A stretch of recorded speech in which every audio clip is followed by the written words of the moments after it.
ഒക്കെ നമുക്ക് മാക്സിമം കുറയ്ക്കാം. ഇൻഡോർ ഒക്കെ നമുക്ക് ആക്ച്വൽ ലൊക്കേഷനിൽ തന്നെ ഷൂട്ട് ചെയ്യാം. മൾട്ടിപ്പിൾ ഷിഫ്റ്റ് ഉണ്ടാവും, പക്ഷെ ഒത്തുപിടിച്ചാ നമുക്കിത് ചെയ്യാൻ പറ്റും. ഒത്തില്ല ഇല്ലാന്ന് തോന്നുന്നില്ലേ? ഈ പടത്തിലെ assistant directors, cameras, costume assistants, artist എന്നിവർക്ക് ശമ്പളം ഉണ്ടാകും. ശമ്പളത്തിന് പുറമെ 1000 രൂപ അഡീഷണൽ പക്ഷേ ഈ ബാറ്റ കിട്ടണമെങ്കിൽ ഓരോ ദിവസത്തെ ചാർട്ടിന് പുറമെ നിങ്ങൾ മിനിമം 2 സീനെങ്കിലും അഡീഷണൽ തീർക്കണം. 2 സീൻ അഡീഷണൽ ആയിട്ട് ഡെയിലി തീർത്ത 10 ദിവസം മുന്നേ ഷൂട്ട് ചെയ്തു. മിനിമം 30 ലക്ഷം രൂപ ജയന് ലാഭിക്കും. പിന്നെ ബാറ്റ് കൊടുത്തല്ല. ഇവന്റെ അപ്പനെ പോലെ അല്ല ഇവൻ, കാഞ്ഞ ബുദ്ധിയ. അവന്റെ അമ്മ ട്രാക്ക് ആൻഡ് റോൾ കുന്തവും കുടച്ചക്രം ഒന്നും വേണ്ട. നമുക്ക് സ്റ്റെബിലിറ്റി ഇഷ്യൂസ് ഇല്ലാത്ത നല്ലൊരു സിമ്പിൾ മാത്രം മതി. ലോ ലൈറ്റിൽ വർക്ക് ചെയ്യുന്ന ക്യാമറ അല്ലേ? ലോ ലൈറ്റിൽ വർക്ക് ചെയ്യും, പക്ഷെ നോ ലൈറ്റിൽ വർക്ക് ചെയ്യൂല. കഴിഞ്ഞ 4 വർഷത്തിനിടയിൽ ഇറങ്ങിയ 30ഓളം സിനിമകൾ ഞാൻ കണ്ടു. കൊള്ളാവുന്ന എല്ലാ മ്യൂസിക് ഡയറക്ടേഴ്സും ചെയ്യുന്നത് ഒരേ കാര്യം, ട്രഡീഷണൽ മ്യൂസിക്കിനെ വെസ്റ്റേൺ മ്യൂസിക്കിന്റെ പല ജോൺറസുമായിട്ടും മനോഹരമായിട്ട് ബ്ലെൻഡ് ചെയ്യുക. അത് തന്നെയാണ് ഞാനും ചെയ്യാൻ പോകുന്നത്, പക്ഷെ വേറെ രീതിയിൽ, എൻ്റെ രീതിയിൽ.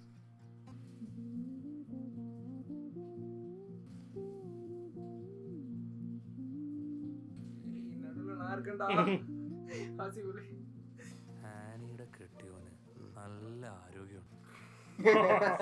എന്തിനെങ്കിലുമാണ് നീ പുറപ്പെടണമെങ്കിൽ അയാൾ ഇടിച്ച് നിന്റെ അണ്ടൻ കലക്കും. തോന്നിയാസം പറയരുത്. ഈ പ്രായത്തിൽ എങ്ങനെയാണ് താൻ ഇങ്ങനെയൊക്കെ ചിന്തിക്കുന്നത്? 2 ഭാഗത്തും നല്ല സൈഡ് വലിവ് ഞാൻ കാണുന്നുണ്ട്. വല്ലാണ്ട് വളയുന്നതായിട്ട് എനിക്ക് തോന്നിയോ? ഇവിടെ നടക്കുന്നത് കമ്പോസിങ് അല്ല, പഞ്ചാര അടിയെന്ന് ഞാൻ ജോണിനറിയും. എന്റെ പൊന്നു പ്രതിഭ മതി മോനെ ബാബു. സാറേ, മുഴുവൻ പുതുമുഖങ്ങളാണെങ്കിൽ വർക്കൗട്ട് ആവില്ല. വലിയ സ്റ്റാർസ് ഒന്നും വേണ്ട, എന്തെങ്കിലും ഒരു ബിസിനസ് എടുക്കാൻ അറിയപ്പെടുന്ന ഒരു നായകൻ അത് വേണം. കഥയൊക്കെ കേൾക്കാം. പേയ്മെന്റ് പക്കായിരിക്കും. 2 കോടി രൂപയോ? കഴിഞ്ഞ 4 കൂടെ ചേർത്തോണ്ട് പൊട്ടിയതല്ലേ? കുറച്ച് പറ. വീട് പണിയൊക്കെ നടന്നോണ്ടിരിക്കാം. പോലെ എന്തെങ്കിലും ഉണ്ടോ? എനിക്ക് തുടക്കം മുതൽ അവസാനം വരെ അടിച്ചോണ്ടിരിക്കും. ഇന്ത്യൻ കിട്ടാൻ പറയിക്കാം കേട്ടോ. എന്തായി, കിട്ടിയോ? ഉടനെ കിട്ടും. അയ്യോ, എന്ത് ഹിമാലയത്തിന്റെ മണ്ണേ താഴോട്ട് വരുമല്ലോ, എന്നിട്ട് ചെയ്യാലോ. ഇപ്പൊ അയാൾ അവിടെ ഉണ്ട്. ഇവനെയൊക്കെ എന്താ സജി? എന്റെ പൊന്നു സാറേ, ഒരുത്തവരെ അഭിനയിക്കേണ്ട സമയത്ത് കുന്നും മലയും താഴെ വരെയൊക്കെ കയറി ഇറങ്ങി നടന്നോളൂ. എന്നിട്ട് ഒരു ജീവിതം. ഇവനൊക്കെ എന്തിന്റെ കേടാ? ഇവിടെ പടി കയറാൻ പറ്റുന്നില്ല, അപ്പോഴാണ് ഹിമാലയം പണിയെടുത്ത് ജീവിച്ചൂടെ. വേണം സാറേ, ഒരാൾ മാത്രമേ അവൈലബിൾ ആയിട്ടുള്ളൂ. പുള്ളി നല്ല നടനാ, പക്ഷെ പുള്ളിയുടെ ലാസ്റ്റ് ഒരു 6-7 പടം ഫ്ലോപ്പാണ്. ചെറിയൊരു സാറ്റലൈറ്റ് വാല്യൂ ഉണ്ട്, പിന്നെ ഓവർസീസ് മാർക്കറ്റും കുഴപ്പമില്ല. ആളുടെ പേരെന്താ? നിതിൻ മോളി. ഇയാള് work ചെയ്യാനൊക്കെ എങ്ങനെയാ? ഇറങ്ങി പോകും, പിന്നെ അസോസിയേഷൻ വിളിപ്പിച്ച് അപ്പൊ തന്നെ വരും. നിതിൻ മോളി. മോളി അമ്മയായിരിക്കും അല്ലേ? പുള്ളിയുടെ ഫുൾ നെയിം നിതിൻ മുളന്തുരുത്തിന്നാ. ആ മുളന്തുരുത്തിയാണ് പിന്നീട് മോളി ആയത്. ശരി വേണു സാറേ, നമുക്ക് നോക്കിയാലോ?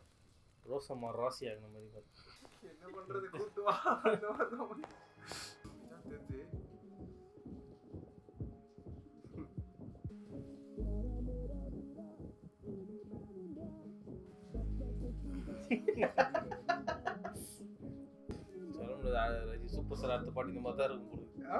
ரஜினி அடுத்த பாட்டு கல்ட்டு வேற, கல்ட்டு கிளாஸ்.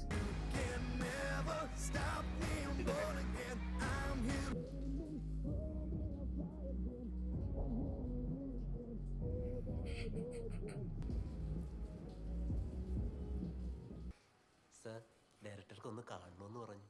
എന്തിനു കാണണം? കഴിഞ്ഞ 8 വർഷത്തെ കരിയറിൽ ഒരുപാട് ഡയറക്ടേഴ്സിനെ ഞാൻ കണ്ടു, ഒരു കാര്യമില്ല. അല്ല, കഥയൊന്ന് കേൾക്കണ്ടേ? എന്തിനു കേൾക്കണം? കഴിഞ്ഞ 8 വർഷത്തെ കരിയറിനിടയിൽ ഞാൻ കേൾക്കാത്ത കഥകളൊന്നുമില്ല, ഒരു കാര്യമില്ല. അങ്ങനെയാണെങ്കിൽ നമുക്ക് ആ ഡേറ്റ്സിന്റെ കാര്യം അതൊക്കെ മാനേജറോട് സംസാരിക്കും. ഡാമേജർ ഷെഡ്യൂൾ ഓക്കെയാണ്. എന്തൊക്കെയാണ്? ചില അഡ്ജസ്റ്റ്മെന്റ്സ് ഒക്കെ വേണ്ടി വരും.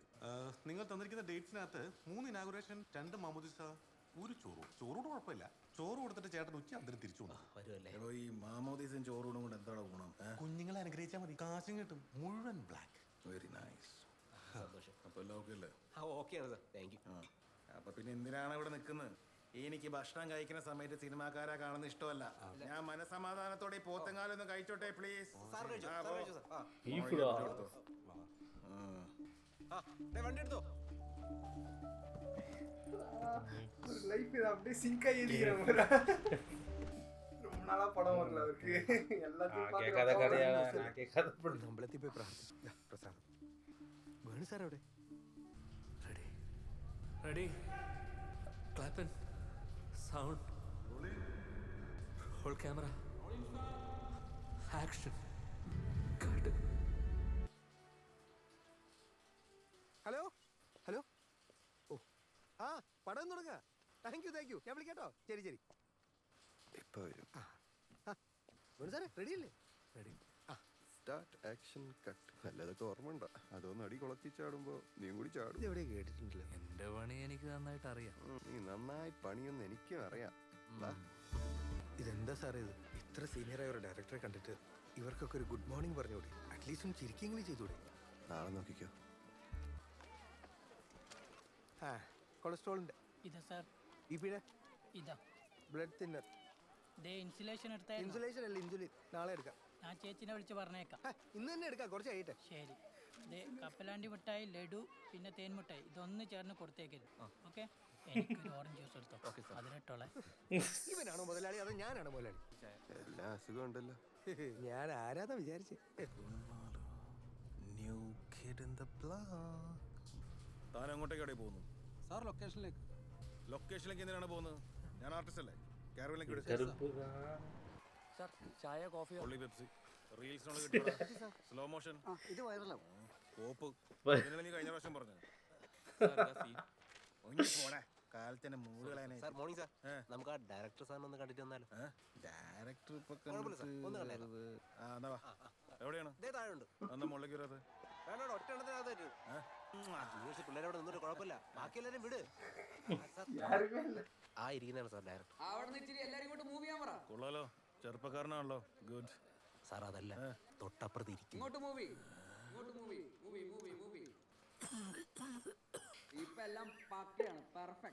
ഏത് ആ കിളവനോ?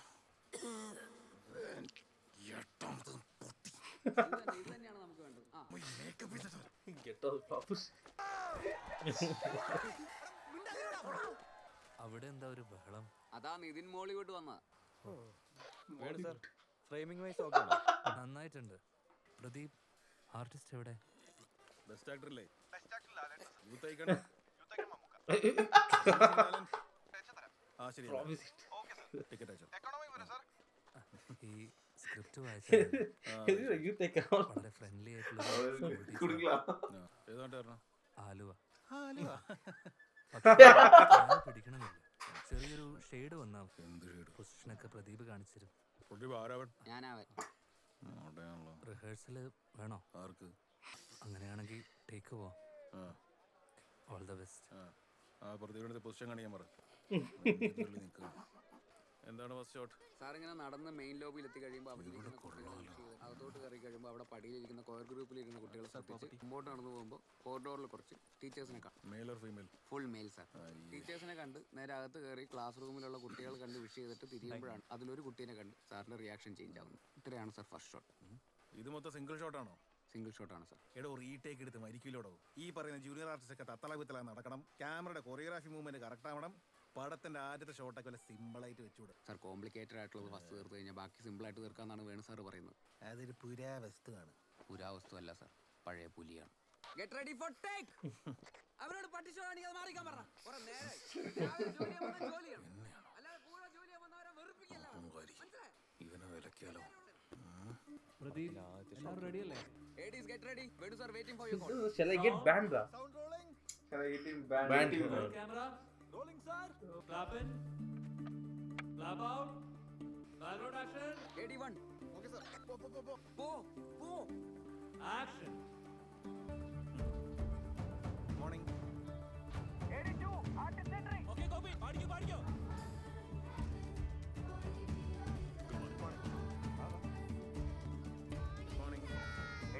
ആർട്ടിസ്റ്റ് ക്ലാസ് റൂമിൽ എൻ്റർ ചെയ്യുന്നതിന് മുമ്പ് പറയണേ.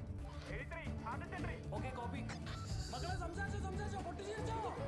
ഗുഡ് മോർണിംഗ് പറ. Good morning.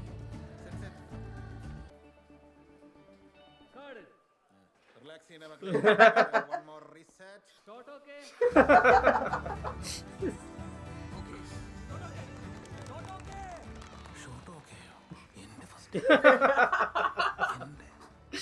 സർ ഇവിടെ ഒരു ചെറിയ സ്പീഡ് വേരിയേഷൻ ഉണ്ട്. അയ്യോ അത് ഞാൻ എഡിറ്റിൽ റാമ്പ് ചെയ്തു. Next AD block. ഞാൻ പറഞ്ഞില്ല സാർ, പഴയ പുലിയാണെന്ന്. മേക്കപ്പ് സാറിന്റെ സ്വെറ്റൊക്കെ ഒന്ന് കളഞ്ഞ് ശരിക്കും ഫ്രഷ് ആക്കി. ഫ്രഷ്. എടാ സുബിനെ, എടാ സീൻ തീരാ, എടാ വേഗം എണീക്ക്. എടാ എണീക്കടാ. Roll camera. Rolling. Clap in. Clap out. Action. Cut. Nithin sir സട്ടിലായിട്ട് പിടിച്ചാൽ മതി. പ്രദീപേ. ഈ മൈക്കിൽ വിളിച്ചു പറഞ്ഞു ആർട്ടിസ്റ്റിനെ ഇൻസൾട്ട് ചെയ്യരുത്. പെർഫോമൻസിലെ കറക്ഷൻ നാട്ടുകാർ അറിയണ്ടല്ലോ. സോറി സാർ, ഇനി മുതൽ ബാക്കി പറഞ്ഞോളാം. സർ ഈ ഓവറായിട്ട് ചെയ്ത് ഇത്തിരി ശീലിച്ചു പോയി, അതാണ്. ഓവറാക്കേണ്ടടുത്ത് ഓവറാക്കണം. അതും ജനത്തിന് ഇഷ്ടമാണല്ലോ. നീ നന്നായി ചെയ്യുന്നുണ്ട് മോനെ. Thank you sir. ഒരു റിഹേഴ്സൽ വേണോ? ആർക്ക്? Action. ഇനി ഞാൻ മതിയാ. മോളെ ഈ ഡയറക്ടർ നിങ്ങൾ ഇഷ്ടപ്പെട്ടില്ലെങ്കിൽ ഇങ്ങനെ കട്ട് വിളിക്കും. ഇഷ്ടപ്പെട്ടാൽ ആദ്യം കൈ മുകളിലേക്ക് വന്നിട്ട് കട്ടെന്ന് പറയും. ഇതിൽ കൈ മുകളിലേക്കായിരുന്നു. Shot okay?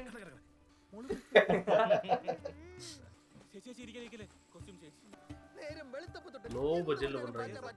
എന്താ മേക്കപ്പായി. 5 മണിയല്ലേ ഉള്ളൂ, കുറച്ചുകൂടി ഷൂട്ടി. പോ. സാർ ഇന്നത്തെ സീൻസ് മാത്രമല്ല നാളത്തെ സീൻസ് ഷൂട്ട് ചെയ്ത് കഴിഞ്ഞു. അഡീഷണൽ എത്ര സീൻ ഷൂട്ട് ചെയ്തു? 4. അയ്യോ വിടു സാർ അവിടെ. Gold tiger. നമ്മളും ഈ പിള്ളേരും തമ്മിൽ ഒരുപാട് അകലമുള്ള പോലെ ഒന്നും തോന്നില്ല ഇപ്പൊ, അല്ലേടോ? അതാ സിനിമയുടെ ശക്തി. Good morning sir.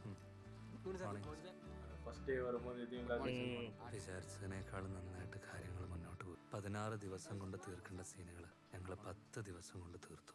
ഇതിനിടയിൽ ജയന്റെ ഫിനാൻസ് കമ്പനിക്ക് എന്തൊക്കെയോ പ്രശ്നങ്ങളുണ്ടെന്നൊരു വാർത്ത വന്നു. ഒന്നും പേടിക്കണ്ട, ഷൂട്ടിൽ മാത്രം ശ്രദ്ധിച്ചാൽ മതിയെന്ന് ജയൻ എന്നോട് പറഞ്ഞു. പക്ഷെ ഷൂട്ട് തുടങ്ങി 11ാം ദിവസം. നമ്മുടെ ജയേട്ടൻ കൊളസ്ട്രോളില് ഹാർട്ട് അറ്റാക്ക് പോട്ടിരുന്നേരടാ. ബ്ലത്തിനൊരു BP. ഹാർട്ട് ഫെയിലിയർ ആയെന്നാ പറയുന്നത്. കഴിഞ്ഞ ഒരാഴ്ചയായിട്ട് ഒരു സമാധാനമില്ലായിരുന്നു. ഫിനാൻസ് കമ്പനിയുടെ പ്രശ്നങ്ങൾ ഒരു ഭാഗത്ത്, നമ്മുടെ സിനിമയുടെ ബിസിനസ് ഒന്നും നടക്കാത്തത് മറ്റൊരു ഭാഗത്ത്. നിലവിൽ 2.5 കോടിയുടെ കടമുണ്ട് അച്ഛന്. 2 വർഷമായിട്ട് മെഡിക്കൽ ഇൻഷുറൻസ് അടച്ചിട്ടില്ല. ഇവിടുന്ന് ഡിസ്ചാർജ് ചെയ്യുമ്പോൾ അടയ്ക്കാനുള്ള പൈസ പോലും ഞങ്ങളുടെ കയ്യിലില്ല.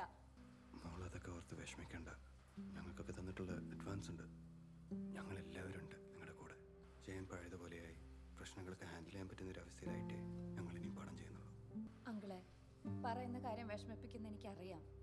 പക്ഷെ കുറച്ച് റിയലിസ്റ്റിക് ആയിട്ട് ചിന്തിക്കുമ്പോൾ ഈ സിനിമ ഇനി നടക്കുന്ന എനിക്ക് തോന്നുന്നില്ല.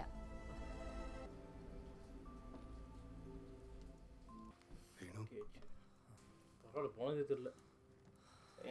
സൂപ്പറായിരുന്നു. 2.5 വർഷം മുന്നേ കുട്ടിക്കാലത്തിനടുത്ത് പാമ്പനാർ എന്ന് പറഞ്ഞ സ്ഥലത്ത് ഒരു സ്കൂൾ വാർഷികത്തിന് ഗസ്റ്റായിട്ട് എന്നെ വിളിച്ചിരുന്നു. രാധിക ഉണ്ടായിരുന്നു കൂടെ. 2ാം ക്ലാസ്സിൽ പഠിക്കുന്ന ഒരു കുട്ടി. എനിക്കിപ്പോഴും അവളുടെ പേര് ഓർമ്മയുണ്ട്. ദേവിക. എൻ്റെ സിനിമകളിലെ പാട്ട് അവൾ നല്ല രസമായിട്ട് പാടി. പിന്നെ സ്ഥലത്തെ MLA 15-20 മിനിറ്റോളം എന്നെപ്പറ്റി വാതോരാതെ സംസാരിച്ചു. അന്ന് അവളുടെ മുഖത്ത് ഞാൻ കണ്ടൊരു അഭിമാനം ഉണ്ടായിരുന്നു. അവിടെ നിന്ന് മടങ്ങി വരുമ്പോഴാണ് ആക്സിഡൻറ്റിൽ അവളുടെ കാല്. പിന്നെ അതേ അഭിമാനത്തോടെ ഞാൻ അവളെ കണ്ടത് എപ്പോഴാണെന്നറിയോ? നമ്മുടെ പടത്തിലെ പാട്ട് കേൾക്കാൻ വന്നപ്പോൾ. അവളോട് ഞാൻ എങ്ങനെ പറയൂടാ എൻ്റെ സിനിമ മുടങ്ങിപ്പോയി. ആരോരും അറിയാതെ സിനിമയുടെ പുറമ്പോക്കിൽ ജീവിച്ച് മരിച്ചെന്ന് തീരുമായിരുന്നല്ലടാ. എന്നെ എന്തിനാണ് സ്വപ്നം കാണാൻ പ്രേരിപ്പിച്ചത്?